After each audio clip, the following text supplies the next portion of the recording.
Hello everyone, আসসালামু আলাইকুম। কেমন আছেন আপনারা? ইফাত কিচেনে আপনাদের সবাইকে স্বাগতম। ভাদ্র মাস প্রায় শেষের পথে, আর বাজারগুলোতে এখন তেমনভাবে আর পাকা তাল পাওয়া যাচ্ছে না। যাই পাওয়া গেছে ভাবলাম আপনাদের জন্য একটা দুর্দান্ত পাকা তালের রেসিপি করে আপনাদের মাঝে শেয়ার করি। কথা না বাড়িয়ে চলুন মূল রেসিপিতে। এখানে আমি বড় সাইজের একটা পাকা তাল নিয়েছি। তালটা খুব সুন্দরভাবে ধুয়ে আঁশ ছাড়িয়ে পিউরি করে নিয়েছি। এখানে আমি 1 কাপ তালের পিউরি নিয়েছি, 1/3 কাপ চিনি, ফ্রেশ দেখে নারিকেল কোড়া আধা কাপ, সামান্য একটু লবণ। অন্য একটা পাত্রে আমি আগে থেকে জাল করে ঠান্ডা করে রেখেছিলাম লিকুইড মিল্ক আধা কাপ নিয়েছি, আর পান খাওয়ার চুন আধা চা চামচ দিয়ে খুব সুন্দরভাবে মিক্সড করে নেব।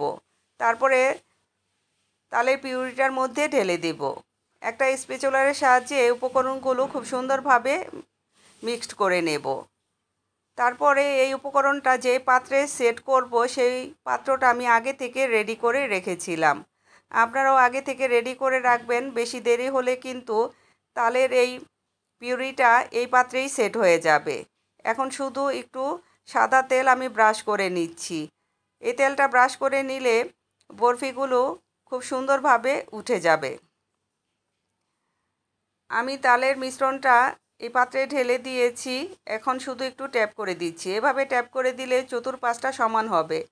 আর সাথে সাথে কিছু বাদাম কুচি উপর থেকে ছড়িয়ে দেব। এখানে আমি কাজু বাদাম আর পেস্তা বাদাম কুচি দিয়েছি। এখন আমি শুধু 20 মিনিট অপেক্ষা করব। 20 মিনিট হয়ে গেছে। এখন আপনাদেরকে আমি দেখাচ্ছি, দেখেন কত সুন্দরভাবে সেট হয়েছে। খুবই অবিশ্বাস্য। আমি যতবার এই রেসিপিটা করেছি বন্ধুরা, ততবারই বিস্মিত হয়েছি। এত অল্প সময়ে এত অল্প কষ্টে যে এত সুন্দর একটা রেসিপি তৈরি করে নেওয়া যায়, বন্ধুরা না দেখলে বিশ্বাস করবেন না। এই রেসিপিটা খুবই পুরনো একটা রেসিপি। আগের দিনের গৃহিণীরা পিওর তালের টেস্ট পেতে এই রেসিপিটা করে থাকতেন। অবশ্যই আপনারা ট্রাই করবেন, আশা করি আপনাদের অনেক বেশি ভালো লাগবে। আমার রেসিপিটি যদি আপনাদের ভালো লাগে প্লিজ আমার চ্যানেলটাকে সাবস্ক্রাইব করবেন, লাইক কমেন্ট শেয়ার করে আমার পাশে থাকবেন। দেখেন মাশাআল্লাহ কতটা সুন্দর হয়েছে, দেখতে মনে হচ্ছে যেন বুটের ডালের হালুয়া।